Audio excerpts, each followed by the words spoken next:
আজকে আমার আলোচনার টপিকসটা খুবই সুন্দর। কারণ এই বিষয়টি বর্তমান এখন সবথেকে বেশি চিকিৎসা নিতে আসছে। তো আগে সাধারণত নারী পুরুষ ফ্যামিলির একটা ধারণা ছিল যে, যে দম্পতির স্বামী-স্ত্রীর বাচ্চা হচ্ছে না এর জন্য দায়ী থেকে থাকে মহিলারা বেশি। এখনো কিন্তু বলে যে আমার স্ত্রীর বাচ্চা হচ্ছে না বা আমাদের বউয়ের গর্ভে বাচ্চা আসছে না। এমন ধারণাটা কিন্তু এখনো রয়ে গেছে। কিন্তু না, বাচ্চা স্বামী-স্ত্রী দুজনের সমন্বয়ে কিন্তু হয়। পুরুষের শুক্রাণু, মহিলাদের ডিম্বাণু এক হয়ে কিন্তু বাচ্চা হয়। তো এখন মহিলাদের ডিম্বাণু যদি কম থাকে, ডিম্বাণুর সাইজ যদি ছোট থাকে অথবা ডিম্বাণু তৈরি হচ্ছে না ইত্যাদি কারণে মেয়েদের সমস্যা হয়ে থাকে। আর পুরুষের যে সমস্যাটা বেশি ধরা হয় সেটা হলো যে তাদের বীর্যের ভিতরে শুক্রাণুর পরিমাণ কম। আবার অনেকের দেখা যায় শুক্রাণু 0% থাকে। তো এখন শুক্রাণু যদি 0% থাকে তাহলে তো কখনোই বাচ্চা কনসেপ্ট করবে না। আবার যদি শুক্রাণু 0% না থেকে মানে কাঙ্ক্ষিত পরিমাণ যে পরিমাণ প্রয়োজন সেই পরিমাণ না থাকে তাহলেও কিন্তু বাচ্চা অর্থাৎ ওয়াইফের বাচ্চা কনসেপ্ট করবে না, অর্থাৎ সে বাচ্চা দিতে পারবে না।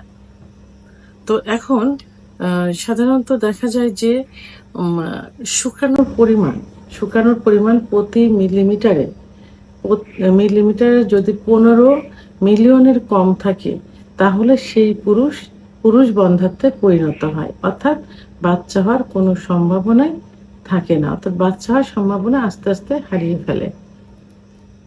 তো অবশ্যই প্রতি মিলিলিটারে ১৫ মিলিয়ন আ মা মতো তার শুক্রাণু থাকতে হবে।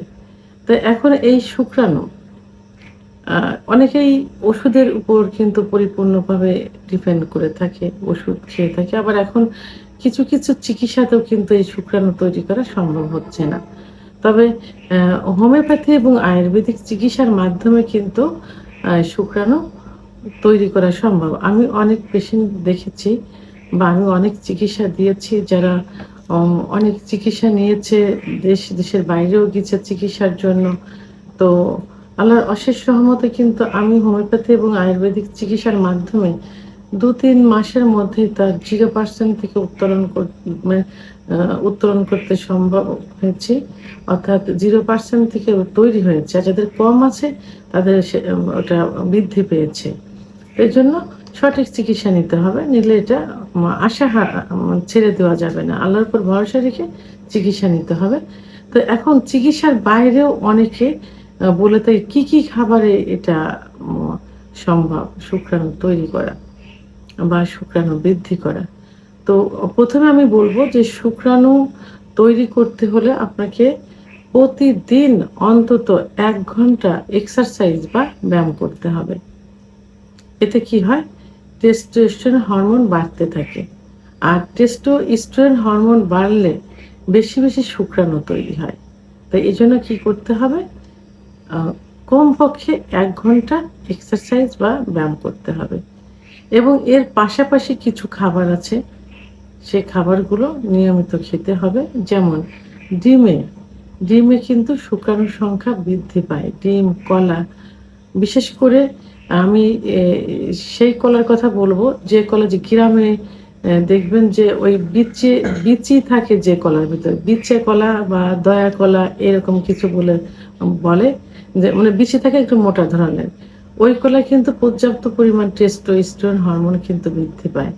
এইজন্য আপনারা কাঁচা হোক আর পাকা হোক নিয়মিত এই কলা খাওয়ার চেষ্টা করবেন। কাঁচা কলা হলে আপনারা যে মসলা দিয়ে হালকা মসলা দিয়ে ভুনা করে আ রান্না করে খায় এভাবে খেতে পারেন। পাকা হলে সকালে বিকালে খেতে পারেন। এই কলায় কিন্তু পর্যাপ্ত পরিমাণ টেস্টোস্টেরন হরমোন কিন্তু বৃদ্ধি পায়। আর টেস্টোস্টেরন হরমোন বৃদ্ধি পেলে বেশি করে শুক্রাণু তৈরি হবে। এবং বাদাম, এখানে বাদাম বলতে কাজু বাদাম, পেস্তা বাদাম, কাঠবাদাম, দেশি যে ছোট বাদাম আছে এই বাদামগুলো খেতে হবে। বীজ জাতীয় খাবার বিশেষ করে কুমড়া বীজ। কুমড়া বীজে কিন্তু টেস্টোস্টেরন হরমোন পর্যাপ্ত পরিমাণে বৃদ্ধি পায়। এগুলো কিন্তু সবাই আমরা সবজি হিসাবে কুমড়া খেয়ে থাকি, আর কুমড়ার বীজগুলো ফেলে দেই। এগুলো আমরা সংরক্ষণ করে রাখতে পারি। এই বীজটায় পর্যাপ্ত পরিমাণে শুক্রাণু তৈরি করে। বিশেষ করে টেস্টোস্টেরন হরমোন বৃদ্ধি করে এবং তখনই বেশি, বেশি শুক্রাণু তৈরি হয়। আর আরেকটা যে খাবার অত্যন্ত সুস্বাদু একটা খাবার, সেটা হলো ডার্ক চকলেট। ডার্ক চকলেট অর্থাৎ কালো যে চকলেটগুলো আছে, স্কোয়ার আকৃতির, কয়েকটা স্কোয়ারে থাকে, লম্বা কয়েকটা স্কোয়ার। তো প্রতিদিন আপনারা ২ টা স্কোয়ার খাইতে পারেন, সকালে একটা, রাত্রে একটা। এবং আনারসেও কিন্তু শুক্রাণু তৈরি হয়। আপনারা পর্যাপ্ত পরিমাণ আনারসের সিজনে আনারস পর্যাপ্ত পরিমাণ খাবেন। তো এইভাবে, এবং পাশাপাশি তার লাইফ স্টাইলটা চেঞ্জ করতে হবে। যেমন নিয়মিত ঘুম দিতে হবে, এবং সেটা অবশ্যই রাত্রে। কিন্তু রাত্রে কিসের জন্য? ঘুমের জন্য। আর দিনে হলে কাজের জন্য। তা আমরা অনেকে আছি রাত্রে সারারাত টিভি দেখি, কি মোবাইল ফোন দেখি, আর দিন হলে ঘুমাই। ভোরের দিকে ৯টা, ১০টা, ১১টা, ১২টা পর্যন্ত ঘুমাই। এটা কিন্তু শরীরের জন্য খুবই ক্ষতিকর। বিশেষ করে টেস্টোস্টেরন হরমোন আরো লস হয়ে যায়। তো আর টেস্টোস্টেরন হরমোন লস হয়ে গেলে তো শুক্রাণু কমে যাবে। এজন্য রাত জাগা যাবে না। দুশ্চিন্তা করা যাবে না। দুশ্চিন্তা বন্ধ করতে হবে। দুশ্চিন্তায় হরমোন কমে যায়। আর স্বামী-স্ত্রীর সম্পর্ক উন্নয়ন করতে হবে। মধুর সম্পর্ক রাখতে হবে। রিল্যাক্সেবল জীবনযাপন করতে হবে। ধূমপান, মদ্যপান করলে বন্ধ করতে হবে, এবং পরিমিত পরিমাণ পানি পান করতে হবে। তো এইভাবে আপনারা আপনাদের লাইফস্টাইলটা চেঞ্জ করেন, আর নিয়মিত কিছু ন্যাচারাল খাবার যেগুলো খাইতে বললাম, এইগুলো খেয়ে যান। এবং পালং শাকে কিন্তু পর্যাপ্ত টেস্টোস্টেরন হরমোন বৃদ্ধি করে এবং শুক্রাণু তৈরি করে। তো সিজনালি সবজিগুলো খেতে হবে। আর পাশাপাশি ডাক্তার দেখালে অবশ্যই একজন রেজিস্টারকৃত হোমিওপ্যাথি আয়ুর্বেদিক ডাক্তারের শরণাপন্ন হতে হবে। একমাত্র হোমিওপ্যাথিক চিকিৎসার মাধ্যমেই কিন্তু শুক্রাণু তৈরি করা এবং বৃদ্ধি করা সম্ভব। ভিডিওটি সম্পর্কে যদি কোনো মতামত থেকে থাকে অবশ্যই কমেন্টের মাধ্যমে জানাবেন। আর ভিডিওটি ভালো লাগলে লাইক, কমেন্ট, সাবস্ক্রাইব করে আমার সঙ্গে থাকুন। আল্লাহ হাফেজ।